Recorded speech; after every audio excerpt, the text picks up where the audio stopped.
sejam muito bem-vindos a mais um bate-papo aqui nas redes sociais do Museu e Auditório.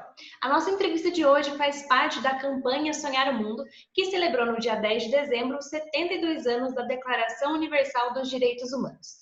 O nosso convidado de hoje é o professor Felipe Rodrigues, que vai apresentar um pouquinho para a gente dos aspectos dos direitos humanos na sociedade, bem como aí falar um pouquinho sobre o conceito, sobre a história e fazer um panorama da violação deles no cenário atual.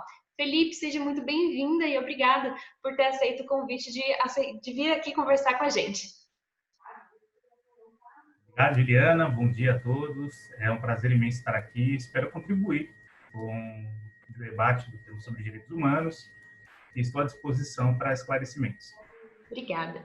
Então, para abrir aí o nosso bate-papo, Felipe, o que são os direitos humanos? Quais são os direitos mais básicos de cada indivíduo?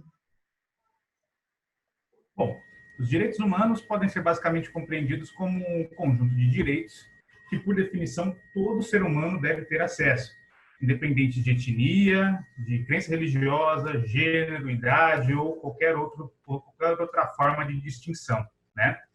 Hoje, os direitos humanos são pensados com base na Declaração Universal dos Direitos Humanos, elaborada pela ONU em 1948, em que os direitos mais básicos são os direitos à vida, à liberdade, à igualdade perante a lei e aos demais seres humanos, o direito à segurança, o direito também à dignidade humana.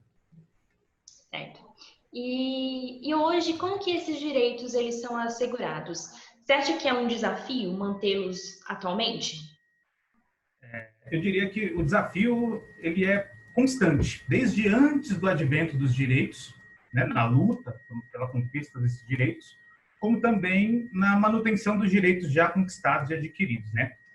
Tecnicamente, a Declaração dos Direitos Universal dos Direitos Humanos não é considerada um tratado internacional, não tem uma força jurídica vinculante, ou seja, não é obrigatório, mas seus valores são considerados amplamente pelos membros que são signatários da ONU, salvo as exceções em uns pontos ou outros, ou mesmo de fato na prática, né? Então a garantia é muito difícil porque quem vai ser responsável por garantir os direitos humanos são os respectivos estados nacionais, considerando ou não esses direitos como fundamentais.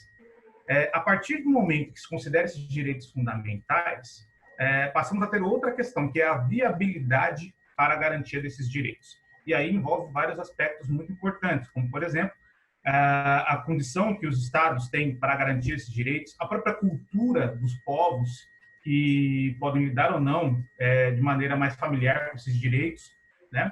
E, de certa forma, é importante tomar como exemplo, né, alguns dos direitos mais fundamentais para a dignidade humana. Por exemplo, a fome e a miséria são questões ainda latentes no mundo, né? Nós temos aí quase 900 milhões de pessoas miseráveis, sem saber quando e se terão a próxima refeição, né? Portanto, só aí nós já temos um direito humano básico violado, né? Nós também temos questões relacionadas à segurança, muitas vezes segurança a partir de uma declaração pública, ou mesmo segurança dada condições de violência existentes num determinado cenário, num determinado contexto, seja ele local, nacional ou até mesmo internacional, né? Mas a Declaração Universal dos Direitos Humanos, ela, embora não tenha força de um tratado, ela acaba por balizar vários outros tratados muito importantes desde a Declaração dos Direitos Humanos, né? Nós temos aí como exemplos, citar aqui rapidamente, a Convenção Interamericana para Prevenir e Punir a Tortura, né, a qual o Brasil entrou em 89 como um signatário desse tratado, a Convenção dos Direitos da Criança, de 1990, o Pacto Internacional dos Direitos Civis e Políticos, de 92, o Pacto Internacional dos Direitos Econômicos, Sociais e Culturais, de 92, né? A Convenção Americana dos Direitos Humanos, também de 92, né? E a Convenção Interamericana para Prevenir, Punir e Erradicar a Violência contra a Mulher. Então, você percebe que tem alguns mecanismos que eles partem da Declaração Universal dos Direitos Humanos e eles são referenciados por essa declaração para que, na prática, se proponha internacionalmente medidas para garantir os direitos humanos. Aí, mais uma vez, envolve o interesse daqueles que são os dirigentes dos estados para tomar a decisão de ser signatário desses tratados e procurar garantir esses direitos, uma vez que assinou um compromisso. Certo. E aí, fazendo uma ponte, né, como que você falou, historicamente, quais que foram os eventos que auxiliaram aí na consolidação dos direitos universais, os direitos humanos, né? Que a gente pode até voltar lá para a Revolução Francesa, que tem um pezinho lá também, né? Sim, sem dúvida. Bom, como a gente já falou no comecinho da nossa conversa, né? Os direitos humanos, eles não são um produto fechado, encapsulado numa caixinha, né? Eles possuem historicidade. Eles são produto de um processo histórico que envolve muitas lutas sociais para que se conquistasse esses direitos, né? E é sempre importante lembrar que o alcance de direitos reflete, de certa forma, a busca da humanidade por solucionar problemas de ordem humana, de ordem de relações interpessoais, de relações sociais. Portanto, é muito importante ter essa visão histórica para não parecer, muitas vezes, aquelas definições bem pontuais, o direito humano só serve para isso ou para aquilo, né? Então, vamos lá. Se a gente pensar desde a Constituição do Estado moderno, né, como modelo de comunidade, né, nós vamos passar a ter um modelo de política a partir da qual o Estado será aquele que irá garantir direitos, né? E pouco a pouco, desde a modernidade, foi se estabelecendo um conflito entre princípios justnaturalistas, ou seja, aquelas ideias de que os direitos naturais se sobrepõem aos direitos positivos, aqueles criados pela razão humana, né? E o exemplo disso é o direito divino. Durante muito tempo na história se considerou que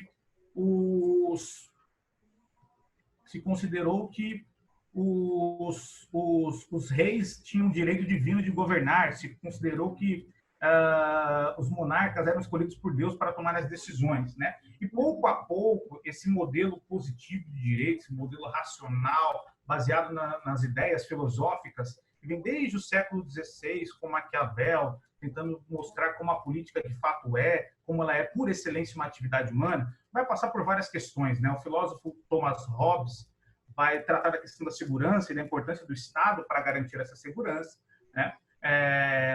Um pouco mais adiante, no século XVII, passagem para o XVIII, John Locke vai trazer a questão da necessidade de se garantir direitos que são considerados por eles assim imanentes e naturais dos seres humanos, como, por exemplo, a liberdade, a vida e a propriedade privada, né?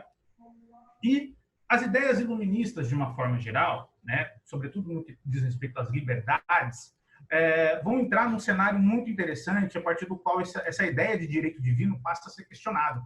E aí nós vamos ter, a partir dessas ideias iluministas, que são notadamente liberais, algumas demandas que as sociedades da época vão começar a trazer ao debate público, né? E essas ideias elas vão se manifestar claramente em alguns documentos, como, por exemplo, a Declaração de Independência dos Estados Unidos, que ocorre no século XVIII, em 1776, dali 7 anos, em 1783, vai ser reconhecida pela Inglaterra, né?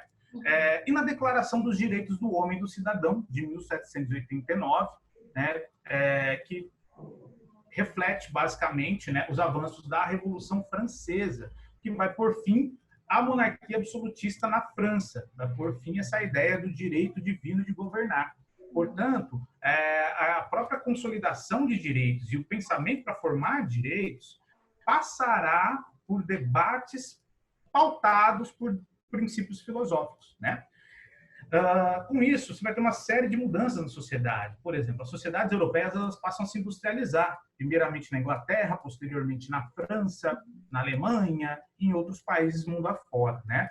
E as condições dos trabalhadores passam a ser vista como uma evolução que não aconteceu. A partir daí, emergem ideias anarquistas, comunistas, socialistas, criticando radicalmente essa ideia de liberdade liberal à última instância.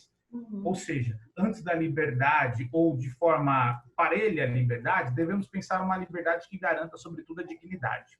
E a partir daí, esses ideais vão passar a reivindicar, cada um à sua maneira. Aqui não vamos ter tempo para entrar em todos os detalhes, adoraria, mas vão passar a reivindicar, por exemplo, justiça social, igualdade social, direitos básicos para a dignidade do trabalhador, né? Em alguns casos, né? A propriedade social dos meios de produção, ou seja, aquilo que a sociedade produz se reverta de uma forma concreta para benefício para a sociedade. Então, você passa a ter mais uma luta por direitos, bem como também o direito à participação política dos trabalhadores. São os direitos adquiridos no século XIX que vão permitir, por exemplo, que se tenha organizações sindicais, partidos políticos, né? E que se tenha liberdade de expressão e manifestação política através do voto, né? Mas também através da organização política.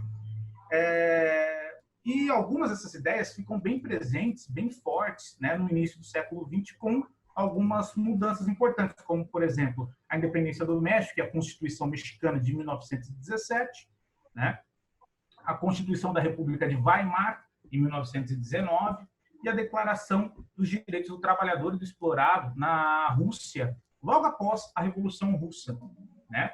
Então, vai ter esse olhar diferente aí para o cidadão enquanto trabalhador também, enquanto ente político também, né? Mas esse mesmo século XX é marcado talvez pelos principais motivos que trazem à tona a necessidade de uma declaração universal de direitos humanos, né? O termo direitos humanos, há quem acredite, né, a Eleanor Roosevelt, primeira-dama dos Estados Unidos, na década de 40, que vai dizer que não, esse negócio de direitos do homem, do cidadão, e onde ficam as mulheres nessa questão, né? Seria uma ponderação nesse sentido. Mas o século XX ele é marcado, principalmente nas primeiras décadas, né, por duas guerras de proporções mundiais. Estou falando aqui da Primeira Guerra Mundial, de 1914 a 1918, e da Segunda Guerra Mundial, de 1939 a 1945, né? Quando a Primeira Guerra Mundial acaba, nós já temos um saldo de milhões de mortos e, laudados pelo clima de guerra, muitas mortes arbitrárias foram realizadas, foram executadas, né? Muitos assassinatos, enfim, genocídios e por aí vai, né? Só para citar, em 1915, por exemplo, houve o genocídio dos armênios, um fenômeno que ficou marcado na história europeia como uma das, talvez o episódio até então mais lastimável que os povos europeus teriam visto, né? Então, em 1919, logo ao final da Primeira Guerra Mundial, os países que estão mais atentos a essa questão criam a Liga das Nações, que vai muito bem na proposta de tentar garantir a paz e o equilíbrio entre os povos, né, o respeito entre os povos e suas respectivas diferenças, mas que não tem muito sucesso até o momento em que eclode a Segunda Guerra Mundial, né, com a invasão da Polônia pelos alemães, né, e nós temos aí o episódio mais triste em termos de volatização da vida humana, de violação da vida humana, da dignidade humana, e é a Segunda Guerra Mundial, né? Ao fim da Segunda Guerra Mundial, cria-se um novo organismo internacional ou supranacional para tentar garantir a paz, nesse caso é a ONU, né? A Organização das Nações Unidas, e em 1948 é elaborada a Declaração dos Direitos, a Declaração Universal dos Direitos Humanos, né? É um texto que ele é bastante interessante, tem domínio público na internet, é super fácil de encontrar, tem poucos artigos, se eu não me engano, são um pouco mais de 30 artigos, que vão discutir esses direitos básicos que eu mencionei até agora, né? Esses direitos que são de primeira dimensão, aqueles que são discutidos historicamente, mas também envolvem direitos sociais também discutidos ao longo do século XX, como o direito à educação, o direito à saúde pública de qualidade, o direito à moradia, e assim sucessivamente. E aí, pegando esse finalzinho que você falou, de que maneira que esses direitos, né, contribuem para uma sociedade mais democrática? A Declaração dos Direitos Humanos, ela contribui de formas variadas, mas no meu entendimento, talvez a minha postura seja um pouco cética ou desiludida em relação à realidade do mundo, mas eu vejo como algumas contribuições que têm sua importância, mas não são assim centrais, são espinhas dorsais para o nosso desenvolvimento. A gente tem dos direitos humanos um marco importantíssimo, isso é inegável, indiscutível. No entanto, eu posso pontuar de maneira um pouquinho mais breve. A Declaração dos Direitos Humanos contribuiu para que os rumores de possíveis novas guerras de grandes proporções cessassem por um período, né? E isso possibilitou que o cenário geopolítico voltasse a ter relações mais amistosas, possibilitando, por exemplo, investimentos de um país no outro, como aconteceu sobretudo nos períodos que antecederam o comecinho da Guerra Fria entre Estados Unidos e União Soviética, uma guerra que de fato nunca aconteceu, mas que tem seus episódios marcados em outras guerras de menor proporção, mas eu não gosto muito desse termo, porque falar guerras de menor proporção dá a entender de que as vidas que estavam lá envolvidas são menos importantes, e de forma alguma eu quero sugerir isso, né? Mas a Guerra Fria fez com que países, por exemplo, que tivessem dentro de suas populações massas, uma grande quantidade de pessoas divergentes às ordens e ao pensamento dos respectivos governos, sofressem muitas vezes perseguições políticas, né?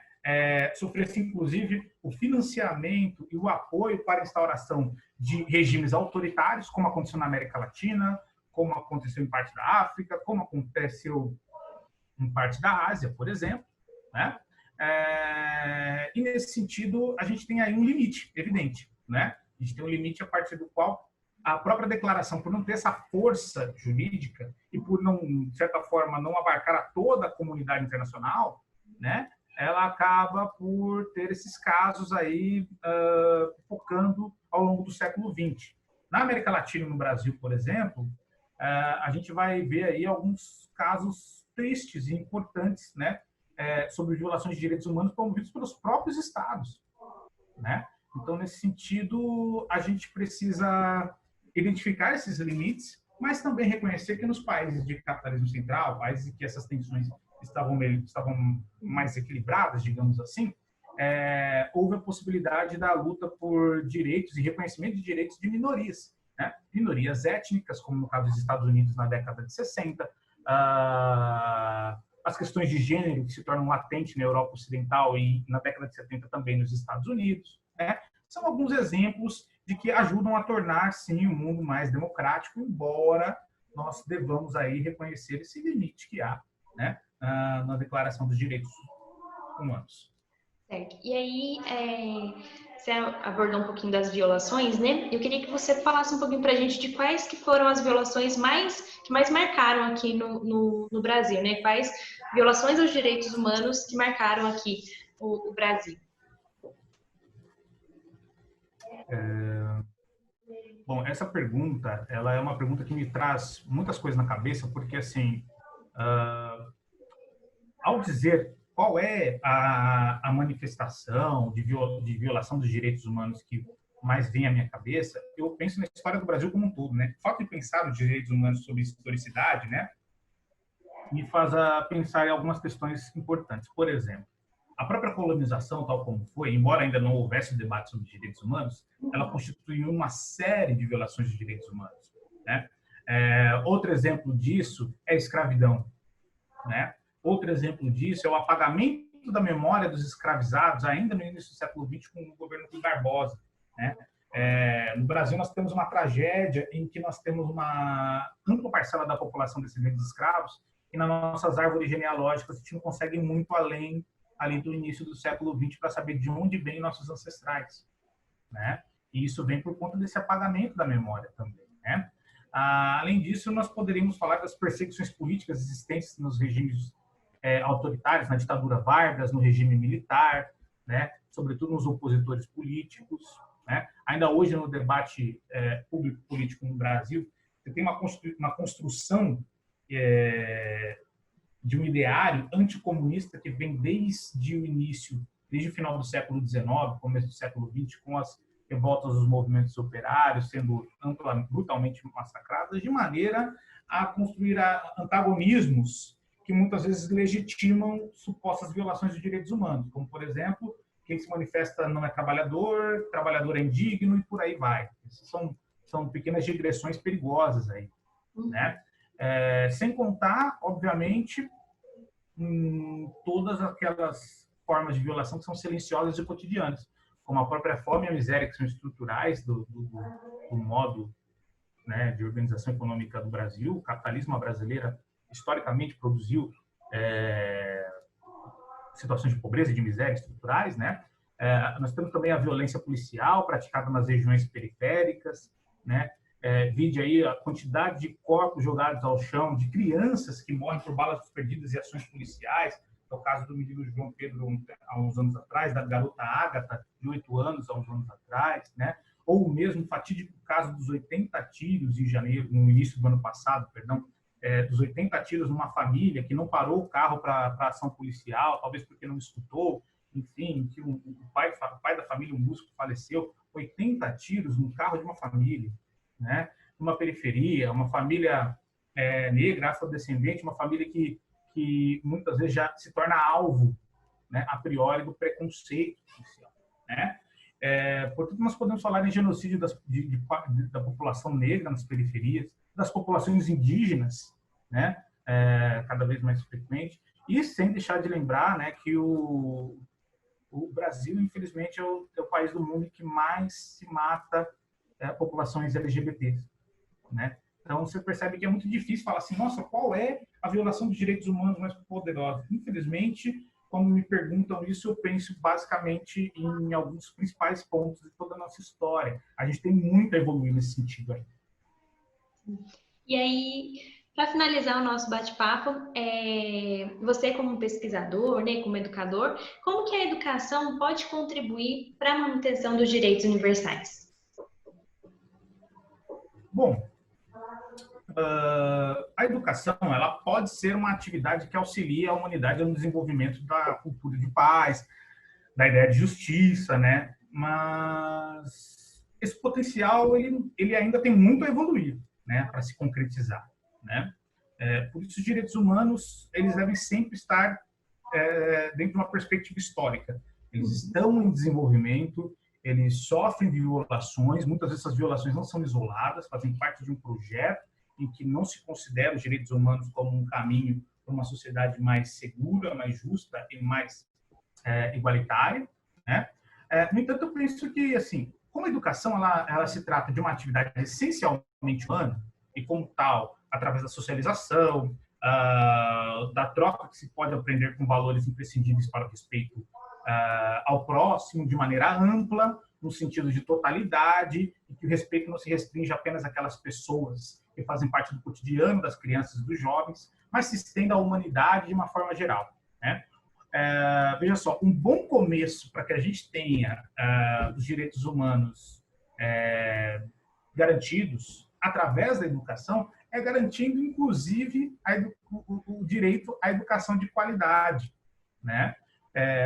Eu sou professor de sociologia, eu me considero um leitor, eu gosto, né, de elementos da cultura humana, gosto de filosofia, gosto de literatura, e eu sempre que tenho contato com essas obras, penso muito na minha condição como ser humano. Então, eu acredito, sim, que um outro elemento importante é a devida valorização das humanidades nos currículos escolares, a valorização dos professores, né?